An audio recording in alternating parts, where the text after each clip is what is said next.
শত বান্দারা তোমরা আধিক্যের প্রতিযোগিতায় আমি আল্লাহ তাআলাকে ভুলে গিয়েছো। এটা হতে পারে আপনার সম্পদ অর্জনের প্রতিযোগিতা, এটা হতে পারে আপনার সম্মান অর্জনের প্রতিযোগিতা, এটা হতে পারে আপনার এই দুনিয়ার জমিনে ক্ষমতা লাভ করার প্রতিযোগিতা। প্রত্যেকটা জিনিসে আধিক্যের প্রতিযোগিতায় মত্ত হয়ে আমরা আল্লাহ তাআলাকে ভুলে আছি। আল্লাহ তাআলা বলেন হাত্তা যুরতুমুল মাকাবির, তোমাদের এই আধিক্য, তোমাদের এই আকাঙ্ক্ষা, তোমাদের এই স্বপ্ন, তোমাদের এই বাসনা সেদিন শেষ হয়ে যাবে যেদিন তোমাদেরকে কবর আলিঙ্গন করবেন নাউজুবিল্লাহ। এটা কে বলতেছেন? আজকে আমরা যদি আমাদের জীবনের দিকে লক্ষ্য করি, বাস্তবতা, আমরা সম্পদের পিছনে এমন ভাবে ছুটে চলেছি, আমরা আল্লাহ তাআলাকে স্মরণ করার সময় পাই না। আমরা সম্মান অর্জনের পিছনে এমন ভাবে ছুটে চলেছি যে আমরা আল্লাহ সুবহানাহু ওয়া তাআলার পবিত্র মহাগ্রন্থ কোরআন হাকিম তেলাওয়াত করার সময় পাই না। আমরা ক্ষমতা লাভের জন্য এত পরিমাণ আমরা উদ্গ্রীব, আমরা এত পরিমাণ বাসনা করি যে আমরা আল্লাহ তাআলার বিধানের কোনো পরোয়া করি না, ঠিক কি না? আল্লাহ তো এটাই বলতেছেন আল হাকুমুত তাকাসুর, যে পৃথিবীর মানুষেরা এই সম্পদ, সম্মান, প্রভাব প্রতিপত্তি এবং ক্ষমতার কামনার জন্য যে তোমাদের আধিক্যের প্রতিযোগিতা আছে, এই আধিক্যের প্রতিযোগিতা তোমাদেরকে আমি আল্লাহ থেকে দূরে সরিয়ে নিয়ে গিয়েছে। হাত্তা যুরতুমুল মাকাবির, কিন্তু এই আধিক্যের প্রতিযোগিতা তোমাদের সমস্ত স্বপ্ন বাসনা একদিন শেষ হয়ে যাবে, সেই দিনটা যেদিন তোমাদের মালাকুল মউত সামনে এসে দাঁড়িয়ে যাবে। রাসূল আকরাম সাল্লাল্লাহু আলাইহি ওয়াসাল্লাম বুখারী এবং মুসলিমের বর্ণনা করেন যে প্রত্যেকটা আদম সন্তান পৃথিবীর জমিনে যারা বসবাস করে এই মানুষগুলো বলে মালি মালি, আমার সম্পদ আমার সম্পদ। রাসূল আকরাম সাল্লাল্লাহু আলাইহি ওয়াসাল্লাম বলেন তোমার তো সম্পদ তো সেইটা, তোমার তো সম্পদ ততটুকু যতটুকু তুমি খেয়ে শেষ করে ফেলেছো, যতটুকু তুমি আল্লাহর রাস্তায় দান করে পরকালীন জীবনের জন্য জমা রেখেছো, অথবা যতটুকু তুমি পরিধান করে নষ্ট করে ফেলেছো, ছেড়ে ফেলেছো, ততটুকুই তোমার সম্পদ। এর বাহিরে তুমি যতই সম্পদ সম্পদ করো, এই সম্পদগুলো তোমার নয়, এগুলো তোমার মৃত্যুর পরে পর হয়ে যায়। বলেন নাউজুবিল্লাহ। আমরা যতই সম্পদ সম্পদ করি না কেন, আমরা যতই সম্পদ অর্জন করি না কেন, এই সম্পদ আমাদের সঙ্গে কবরেও যাবে না। যাবে নাকি? যাবে। এই সম্পদ আমাদের কবরে কোনো কাজে আসবে না। ততটুকুই আমাদের সম্পদ যতটুকু আমরা পরিধান করে ফিরে ফেলি, ততটুকুই আমাদের সম্পদ যতটুকু আমরা দান সৎকার করে পরকালীন জীবনে জমা রাখি, ততটুকুই আমাদের জন্য সম্পদ যতটুকু আমরা খেয়ে নষ্ট করে ফেলেছি, শেষ করে ফেলেছি। এর বাইরে আমাদের আর কোনো সম্পদ নাই। রাসূল আকরাম সাল্লাল্লাহু আলাইহি ওয়াসাল্লাম বলেন বনি আদমের সন্তানেরা শুধু সম্পদ সম্পদ করে, তাদের সম্পদের আকাঙ্ক্ষা এমন পরিমাণ হয়ে যাবে আল্লাহ সুবহানাহু ওয়া তাআলা তাদেরকে যদি স্বর্ণের পাহাড় পরিমাণ একটা স্বর্ণ পাহাড় তাদেরকে দান করে, পাহাড় পরিমাণ স্বর্ণ একটা তাদেরকে দান করে, তারপরে তারা বলবে আহাব্বা আইয়াকুনা লাহু বিওয়াদিয়ান, আয় আল্লাহ তাআলা আমার আরো একটা স্বর্ণের উপত্যকার প্রয়োজন। বলেন নাউজুবিল্লাহ। রাসূল আকরাম সাল্লাল্লাহু আলাইহি ওয়াসাল্লাম বলতে চাইলেন যদি পৃথিবীর মানুষের একতলা বিল্ডিং থাকে তাহলে সে আর একতলা বিল্ডিং নির্মাণ করার জন্য আকাঙ্ক্ষা করবে। রাসূল আকরাম সাল্লাল্লাহু আলাইহি ওয়াসাল্লাম এরপরে বলেছেন ওয়ালাইকাল্লাহ ফাহিদা তুওয়ান, এই তার একতলা বিল্ডিং দুই তলা করে আকাঙ্ক্ষা তখন শেষ হয়ে যাবে ইল্লা তুরাব, যখন কবরের মাটি তার মুখটাকে খেয়ে ফেলবে। নাউজুবিল্লাহ। এটা কে বলতেছেন? আল্লাহর নবী মুহাম্মদ সাল্লাল্লাহু আলাইহি ওয়াসাল্লাম বলতেছেন যে তোমরা যে একতলা বিল্ডিং দুই তলা করার জন্য তোমরা বাসনা করো, তোমাদের 1 বিঘা জমি আরো 1 বিঘা লাগবে, 5 বছর ক্ষমতা আছে আরো 5 বছর ক্ষমতা লাগবে, তোমরা 1 বছর 5 বছর মসজিদের সবাই দায়িত্বে আছো, প্রতিষ্ঠার সবাই দায়িত্বে আছো, আরো 5 বছর লাগবে, তোমার সম্মান অনেক উপরে আছে, তোমার আরো সম্মান লাগবে। এইরকম যত বাসনা তোমাদের আছে ওয়ালাইয়াল্লাহ ফাহিদা তুরাব, যখন কবরের মাটি তোমাদের মুখের মধ্যে পৌঁছে মুখটা পরিপূর্ণ করে দিবে তখন তোমাদের সমস্ত বাসনা পূর্ণ হয়ে যাবে। নাউজুবিল্লাহ। আমরা কি সেই দিনটা চাই?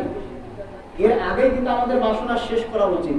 আল্লাহ রাসূল সাল্লাল্লাহু আলাইহি ওয়াসাল্লাম বলেছে যখন কোনো ব্যক্তি তাওবা করে, বুঝতে পারে যে আমি আধিক্যের প্রতিযোগিতায় সম্পদ অর্জন করার পিছনে গিয়ে, সম্মান অর্জন করার পিছনে গিয়ে, ক্ষমতা অর্জন করার পিছনে গিয়ে আল্লাহ তাকে ভুলে গিয়েছি, যখন এই কথা বুঝতে পেরে কেউ তাওবা করবে, আমি তাওবা কবুল করে নিয়ে তাকে ইহদিনাস সিরাতাল মুস্তাকিম পথে নিয়ে বলবো সুবহানাল্লাহ। তো আমরা কি ইহদিনাস সিরাতাল মুস্তাকিম পথ চাই? সবাই জান্নাতের পথ চাই।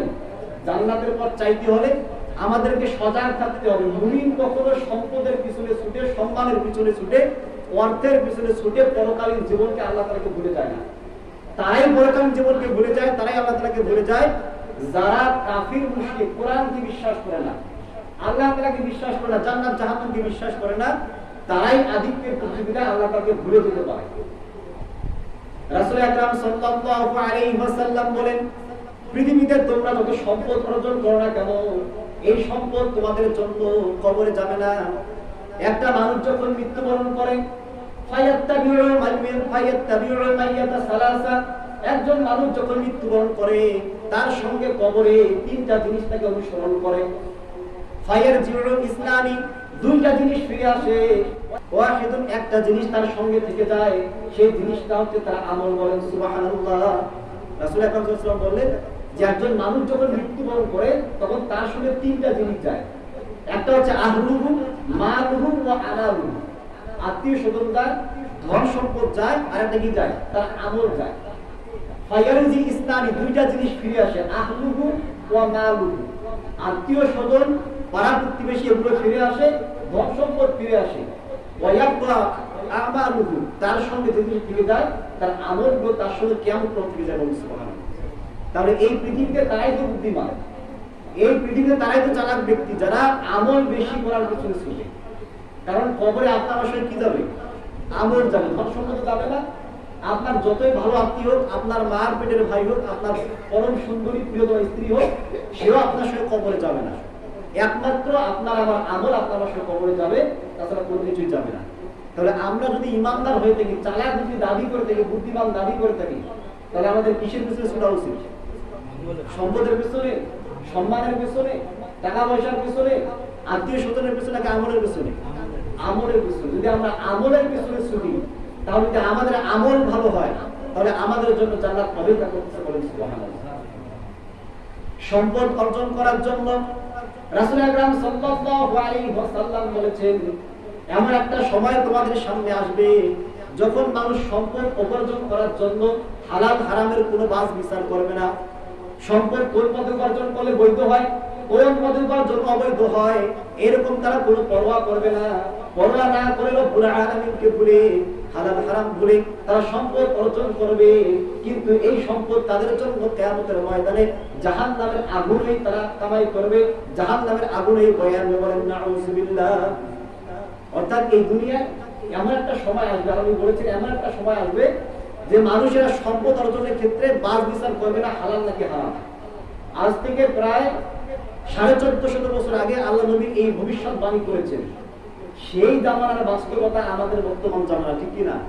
আজকে এই দুনিয়া তাকিয়ে দেখেন না মানুষের কাছে যে সুদের টাকা, ঘুষের টাকা অন্যায়ভাবে মানুষের সম্পদের পাহাড় জমা করতেছে, অবৈধ সম্পদের পাহাড় জমা মনে করতেছে এই সম্পদ তাকে চিরস্থায়ী করে রাখবে, এই সম্পদ তাকে সুখ দিতে পারবে। কিন্তু আল্লাহ তাআলা বলতেছেন যে এই সম্পদ তাকে চিরস্থায়ী করতে পারবে না। এই সম্পদ তখন তাদের লিপ্সা শেষ হয়ে যাবে, সম্পদের মোহ, সম্পদের শান্তি বিনষ্ট তখন হয়ে যাবে যখন মারাত্মক মৌত সামনে এসে দাঁড়িয়ে যাবে। তবে বৈধ পন্থায় সম্পদ উপার্জন করা বৈধ কাজ নয়, এটা সবের কাজ। রাসূল আকরাম সাল্লাল্লাহু আলাইহি ওয়াসাল্লাম প্রশ্ন করা হয়েছিল যে আল্লাহর নবী, যদি আমরা বৈধ পথে সম্পদ উপার্জন করি এটা কি আমাদের বিপর্যয় ডেকে আনবে? তখন উনি বলেছেন যে বৈধ পন্থায় সম্পদ উপার্জন এটা বিপর্যয় ডেকে আনে না। আল্লাহ তাআলা বৈধ পন্থায় সম্পদ উপার্জন করলে সেখানে বরকত দিয়ে দেন। বলেন সুবহানাল্লাহ। আর যে ব্যক্তি অবৈধ পন্থায় সম্পদ উপার্জন করে ওই ব্যক্তির সম্পদের তুলনা ওই ব্যক্তির মতো যে ব্যক্তি আহার করে তৃপ্তি পায় না। এমন অনেক জিনিস আছে না, আপনার অনেক সময় দেখবেন আপনার অনেক খাবার খাইতে তার তৃপ্তি হয় না, এমনটা হয় কিনা? ঠিক একই রকম ভাবে কিছু মানুষের দৃষ্টান্ত হচ্ছে সম্পদ অবৈধ পন্থায় উপার্জন করে, তারা এত পরিমাণ সম্পদ উপার্জন করে তারা তৃপ্ত হয় না, সম্পদ তাদের আরো লাগে। কারণ আল্লাহ তাআলা তার মাইন্ডটাকে সেভাবে ক্রিয়েট করে দিয়েছেন, আল্লাহ তাআলা তার মানসিকতাকে সেভাবেই পরিচালিত করে দিয়েছেন। এজন্য আমরা যে এই পৃথিবীর জন্য বসবাস করতেছি, আমরা সম্পদের পিছনে ছুটে, আমরা টাকা পয়সার পিছনে ছুটে, আমরা ভালো সুন্দর সুন্দর বাড়ি করার পিছনে ছুটে আমরা আল্লাহ তাআলাকে ভুলে গিয়েছি। আমরা 5 ওয়াক্ত নামাজ পড়ার সময় পাই না, আমরা এই দুনিয়াকে ভালোবাসতে বাসতে আমরা কোরআন তেলাওয়াত করার সময় পাই না। এই দুনিয়াকে ভালোবাসতে বাসতে আমরা যখন জুমার নামাজের জন্য আজান হয়ে যায়, আজানের সঙ্গে সঙ্গে মসজিদে আসার সময় আমরা পাই না। কিন্তু যেই সময়ের পিছনে যেই জিনিসের পিছনে সময় ব্যয় করতেছি সেই জিনিসগুলো আমাদের জন্য পরকালীন জীবনে লাঞ্ছনার শিকার, বঞ্চনার শিকার, জাহান্নামের আগুন বয়ে আনতেছে বলে নাউজুবিল্লাহ। আমরা সেই দিন চাই? আমরা সেই দিন চাই? আমরা চাই না। রাসূল আকরাম সাল্লাল্লাহু আলাইহি ওয়াসাল্লাম বলেছেন যে হে দুনিয়ার মানুষের সেরা তোমার পৃথিবীর জমিনে এমন ভাবে বসবাস করো যেন এই দুনিয়াতে তোমরা মুসাফির। এই দুনিয়াতে তোমরা কি? মুসাফির। এবার ওমরকে বলেন, হে ওমর, যে তুমি দুনিয়ার জমিনে এমন ভাবে বসবাস করো, কুন ফিদ দুনিয়া কাআন্নাকা গরীবুন, এমন ভাবে দুনিয়ার জমিনে বসবাস করো যেন তুমি একজন গরীব, ওয়া আবিরুস সাবিল, অথবা তুমি একজন মুসাফির ব্যক্তি, নতুবা তুমি ওয়া উদ্দা নাফসাকা ফি আহলিল কুবুর, নিজেকে কবরবাসীর মতো গণ্য করো। সুবহানাল্লাহ। এটা কে বলতেছেন?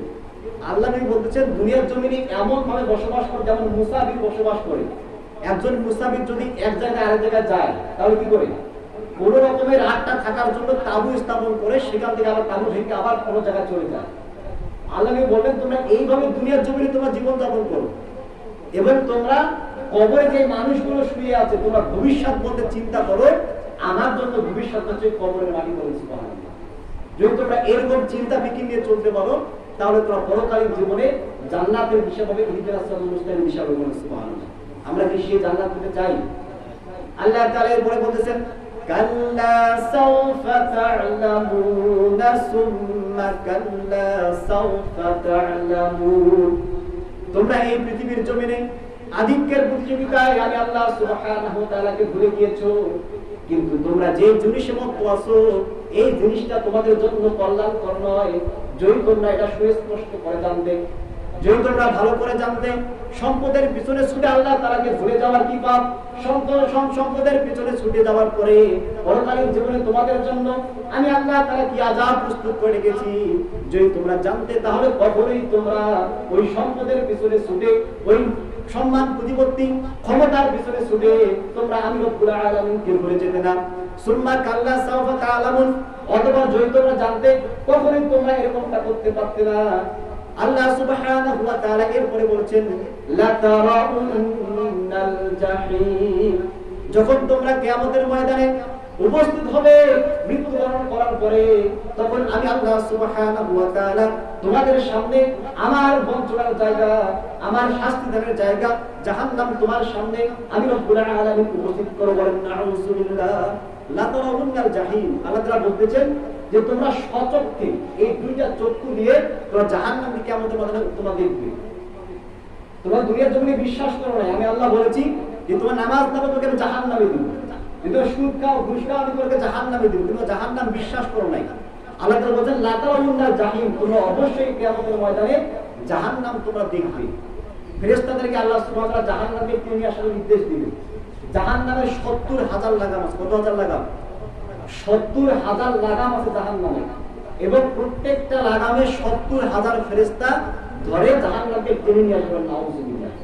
জাহান্নামের এত তীব্র গর্জন উঠবে, এই গর্জন যদি পৃথিবীর জমিনের কোনো মানুষ শুনতো তাহলে তার এই জীবনের সমস্ত কামনা বাসনাগুলো নষ্ট হয়ে যেতে পারে। নাউযুবিল্লাহ। এমন গর্জন দিয়ে জাহান্নামে কেমন অনুষ্ঠিত হবে। এবং রাসূল আকরাম সাল্লাল্লাহু আলাইহি ওয়াসাল্লাম বলেছেন জাহান্নামে এমন পর্যন্ত আগুন টকবক করতে থাকবে, দুনিয়া যে তোমরা আগুন যে দেখো এই আগুনের চাইতে 69 গুণ বেশি জাহান্নামের আগুন। তা বলেন নাউযুবিল্লাহ। সেই জাহান্নাম লা তারাউন্নাল জাহিম, সেই জাহিম নামক জাহান্নাম তোমাদেরকে আল্লাহ তাআলা প্রত্যক্ষ করাবেন। এবং জাহান্নাম আল্লাহ তাআলা জাহান্নাম যখন উপস্থিত করাবেন, জাহান্নাম বলবে হাল মিন মাজিদ, হে আল্লাহ তাআলা কোথায় সেই পাপাচারী ব্যক্তিরা যারা তোমাদের ভুলে গেছে দুনিয়ার জন্য সম্পদ অর্জন করার ক্ষেত্রে, সম্মান প্রতিপত্তি ক্ষমতা লাভ করার জন্য তোমাদের ভুলে গিয়েছিল, সেই সমস্ত পাপীরা কোথায়? আজকে আমি তাদেরকে দিয়ে আমার উদর পূর্ণ করব। নাউযুবিল্লাহ। তোমরা সেই দিনকে স্মরণ করো যখন আমি জাহান্নামকে বলবো জাহান্নাম রে তোমার উদর কি পূর্ণ হয়েছে।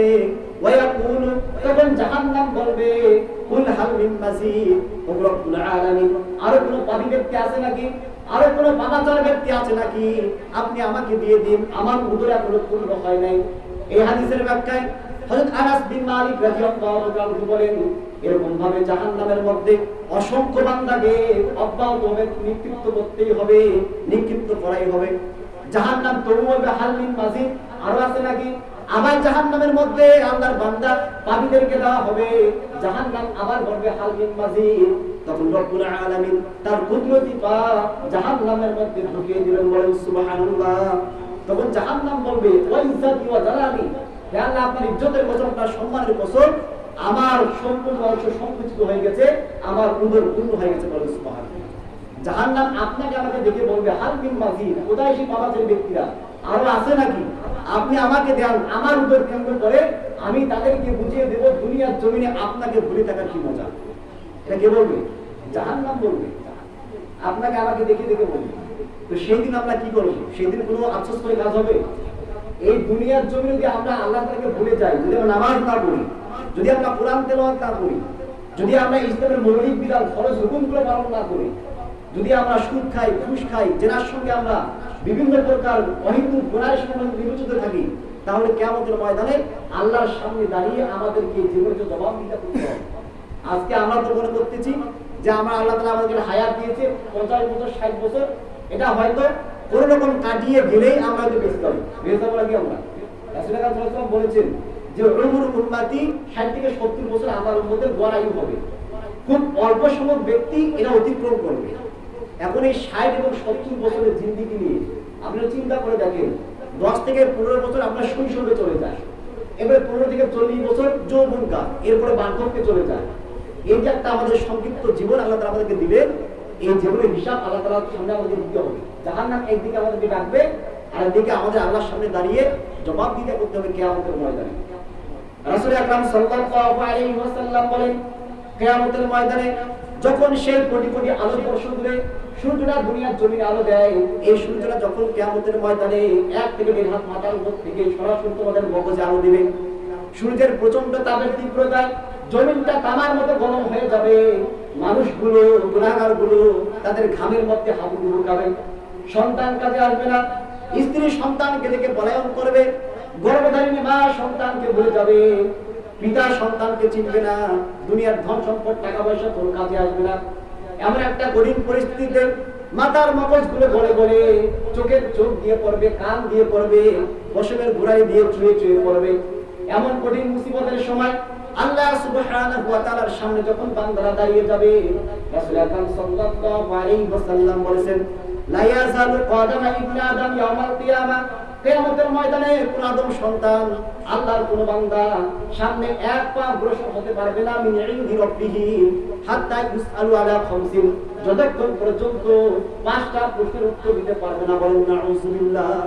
অর্থাৎ কিয়ামতের ময়দানে আজকে তো সূর্যটা কত উপর থেকে আমাদের আলো দিচ্ছে, তারপরে আমরা তাপ সহ্য করতে পারি না, উপরে আমাদের ফ্যান চলতেছে, তারপরে তীব্র প্রচন্ড তাপে আমাদের শরীর থেকে ঘাম চুয়ে চুয়ে পড়ে, পরে কি পড়ে না? এই সূর্যটা সরাসরি সূর্যটা আমাদেরকে 1 থেকে 1.5 মাথার উপর আলো দিবে। দুনিয়ার কোন ধন সম্পদ কাজে আসবে না, আপনার সন্তান আপনাকে চিনবে না, আপনার স্ত্রী আপনাকে চিনবে না, গর্ভধারিণী মা সন্তানকে চিনবে না। সেই দিন আল্লাহ তাআলার সামনে 5টা প্রশ্নের উত্তর না দিয়ে আপনি আমি কেউ সামনে অগ্রসর হতে পারবো না। নাউযুবিল্লাহ। মাথার মগজগুলো গরম পানির মতো, ফুটন্ত পানির মতো টকবক টকবক করতে থাকবে। রাসূল আকরাম সাল্লাল্লাহু আলাইহি ওয়াসাল্লাম বলেন, প্রথম প্রশ্ন করা হবে আয়ু সম্পর্কে, যে তোমাকে 60 থেকে 70 বছর একটা জীবন দেওয়া হয়েছিল, এই জীবনটা তুমি কোন পথে ব্যয় করেছো, আজকে হিসাব দাও আমার বান্দারে। এরপরে প্রশ্ন করা হবে যৌবন সম্পর্কে, জিজ্ঞাসা করা হবে, এটা একটা তারুণের উস্থলতা, একটা টকবকের সময় তোমাদেরকে দিয়েছিলাম যৌবনকাল, ও আমার বান্দা এই যৌবনকালটা তুমি কোন পথে ব্যয় করেছো। ওয়া মালিহি মিন আইনা কাসাবাহু ওয়া আনফাকাহু, এবং দুনিয়ার জমিনে ধন সম্পদ তুমি কোন পথে উপার্জন করেছো এবং তুমি কোন পথে ব্যয় করেছো। আজকে তুমি পাই টু পাই আমাকে হিসাব দিয়ে তারপরে সামনে এক কদম অগ্রসর হবেন। নাউযুবিল্লাহ। দ্বিতীয় নাম্বার প্রশ্ন হবে যে সম্পদ কোন পথে আমরা উপার্জন করেছি, আবার এই সম্পদ আমরা কোন পথে ব্যয় করেছি। এই উত্তরটা কাকে দিতে হবে? আল্লাহ তাআলাকে দিতে হবে। আজকে আমরা যে সম্পদের পিছনে ছুটে আল্লাহ তাআলাকে ভুলে গিয়েছি, এই সম্পদের পাই টু পাই হিসাব আল্লাহ তাআলার সামনে দাঁড়িয়ে কিয়ামতের ময়দানে, বিভীষিকাময় ময়দানে আল্লাহর সামনে আমাদেরকে জবাব দিতে করতে হবে। সেই দিন যদি আমরা এই সম্পদের হিসাব দিতে না পারি, তাহলে আমাদের জন্য লা তারাউন্নাল জাহিম, যে জাহান্নাম আমরা দেখব, সেই জাহান্নামে আল্লাহ আমাদেরকে নিক্ষেপ করবেন। নাউযুবিল্লাহ। এবং সেই দিন সুম্মা লা তুসআলুন্না ইয়াউমা ইযিন আনিন নাঈম, আমাদেরকে প্রত্যেকটা নিয়ামত সম্পর্কে জিজ্ঞাসা করা হবে। আল্লাহ তাআলা সেই কিয়ামতের ময়দানে আমাদের প্রতিটা নিয়ামত সম্পর্কে আমাদের জিজ্ঞাসা করবে। আমাকে হাত দিয়েছেন, হাত সম্পর্কে জিজ্ঞাসা করা হবে। আমাকে দুটো চক্ষু দিয়েছেন, আল্লাহ তাআলা দুটো চক্ষু সম্পর্কে জিজ্ঞাসা করা হবে। আপনাকে সুন্দর দুইটা পা দিয়েছে, পা সম্পর্কে জিজ্ঞাসা করা হবে। আপনাকে সুন্দর একটা মুখ দিয়েছে, এই জবানটা সম্পর্কে আপনাকে জিজ্ঞাসা করা হবে। অর্থাৎ যত নিয়ামত 60 থেকে 70 বছর আপনি এই দুনিয়ার জমিনে বক্ষণ করেছেন, ব্যবহার করেছেন, প্রত্যেকটা নিয়ামতের পাই টু পাই হিসাব আল্লাহর সামনে দাঁড়িয়ে তার জবাবদিহিতা করে তারপরে আপনার সামনে অগ্রসর হয়ে জান্নাত এবং জাহান্নামে যেতে হবে। সেই দিনকে আমরা ভুলে গেছি। আমরা সেদিনকে ভুলে গেছি কিনা? আমরা সেদিনকে ভুলে গেছি কিনা? কিন্তু আমাদেরকে সেদিন ভুলে যাওয়া হবে। আজকে এমন ভাবে আমরা সেই দিনকে ভুলে গিয়েছি, সম্পদ অর্জনের লিপ্সা, সম্পদ অর্জনের আকাঙ্ক্ষা, দুনিয়ার সম্মান, সম্পদ সুখ-প্রতিপত্তি, ক্ষমতা লাভের আকাঙ্ক্ষা আমাদেরকে আল্লাহকে এমন ভাবে ভুলিয়ে রেখেছে, আমরা আল্লাহর স্মরণ তো দূরের কথা, আমরা সারাদিন একবারও বসে থাকার সুযোগ পাই না, ঠিক কিনা? 5 ওয়াক্ত নামাজ যেখানে আমাদের ফরজ, সেখানে আমরা এক ওয়াক্তও পড়ি না। যদি আবার আমরা 5 ওয়াক্ত পড়ি, মাঝে মাঝে আমরা মিস করি। আবার যারা 5 ওয়াক্ত নামাজ পড়ে আমরা কোরআন তেলাওয়াত করার সময় পাই না। আবার যারা আমরা মোটামুটি কিছু আমল করি, আমরা পুঙ্খানুপুঙ্খানুরূপে আল্লাহ যেভাবে করতে বলেছে আমরা সেইভাবে করি না। আমি আপনাদেরকে উদারত আহ্বান করব যে এই পৃথিবীতে আমরা যে আছি 60 থেকে 70 বছর, এর বেশি আমরা সময় থাকতে পারবো? এই জুড়ে থাকার জন্য কত সময় আমরা ব্যয় করতেছি আল্লাহ তাকে ভুলে গিয়ে। কিন্তু আল্লাহ তাআলা বলতেছেন যে তোমরা যে আমাকে ভুলে গিয়ে দুনিয়াকে প্রাধান্য দিচ্ছ, এটা ততদিন পর্যন্ত তোমাদের কামনা বাসনা থাকবে যতদিন তোমরা মৃত্যুবরণ করবে না। অর্থাৎ কবরের মাটি তোমাদেরকে চাপা দিয়ে, তোমাদের মুখটা পরিপূর্ণ করে দিয়ে, তোমাদের এই ভুলিয়ে যাওয়া, তোমাদের অর্থ সম্পদের লিপ্সা ধ্বংস করে দিয়ে। অর্থাৎ সেই দিন আসার পূর্বেই আমাদেরকে সজাগ হতে হবে, সতর্ক হতে হবে। সেই দিন আসার পূর্বে বলতে কি? এখনই। কখন আমাদের মৃত্যু আসে বলা যায়? আমরা বলতে পারবো কখন মৃত্যু আসে? অর্থাৎ এখনই আমাদেরকে প্রস্তুত হতে হবে। কারণ জাহান্নাম কঠিন জায়গা, জাহান্নাম কঠিন জায়গা। জাহান্নাম থেকে বাঁচার জন্য রাসূল সাল্লাল্লাহু আলাইহি ওয়াসাল্লাম বলেছেন, যদি মানুষকে এক ঢোক পানি পান করার বিনিময়ে জাহান্নাম থেকে বাঁচানোর চেষ্টা করতে হয়, তাহলে তোমরা মানুষকে এক ঢোক পানি পান করে হলেও জাহান্নামের আগুন থেকে বাঁচার জন্য চেষ্টা করো। কারণ জাহান্নামে যে ব্যক্তি একবার ঢুকবে, যদি জাহান্নামে একবার ঢুকে বের করা হয়, তাকে জিজ্ঞাসা করা হবে যে দুনিয়ার জন্য তুমি কোনো কি শান্তি পেয়েছো? দুনিয়ার জন্য যে ব্যক্তিরা সবচেয়ে বেশি শান্তি পাবে তাকে জাহান্নামকে ঢুকিয়ে বের করা হবে। বের করে বলা হবে যে দুনিয়ার জন্য তুমি ছিলে খুব শান্তিতে, কেমন শান্তি ছিলে? তখন বলবে, হে আল্লাহ, আমরা কসম করে বলতেছি দুনিয়ার জমিনে সামান্য পরিমাণ শান্তি আমার ছিল না। অথচ ওই ব্যক্তিরা কি করেছে? দুনিয়ার জমিনে সারা জীবন শান্তি কাটিয়ে দিয়েছে, তো জাহান্নামে ঢুকেছে আর বের হয়েছে, সমস্ত শান্তি কি হয়ে গিয়েছে? বিলীন হয়ে গিয়েছে। ঠিক সেই জাহান্নামে আমাদেরকে বাঁচার জন্য চেষ্টা করতে হবে। সেই জাহান্নামকে বাঁচার চেষ্টা করতে হবে, আমাদেরকে ফিরে আসতে হবে আল্লাহ তাআলার প্রতি। অর্থাৎ যেগুলো আমাদের ফরজ হুকুম আছে, 5 ওয়াক্ত নামাজ আমরা যারা পড়ি না, আজকে থেকে 5 ওয়াক্ত নামাজ আমরা শুরু করবো ইনশাআল্লাহ। 5 ওয়াক্ত নামাজ শুরু করব, কখন মৃত্যু আসে তা বলা যায় না। এরপরে নিয়মিত নামাজগুলো আমরা যথাসময়ে আদায় করব।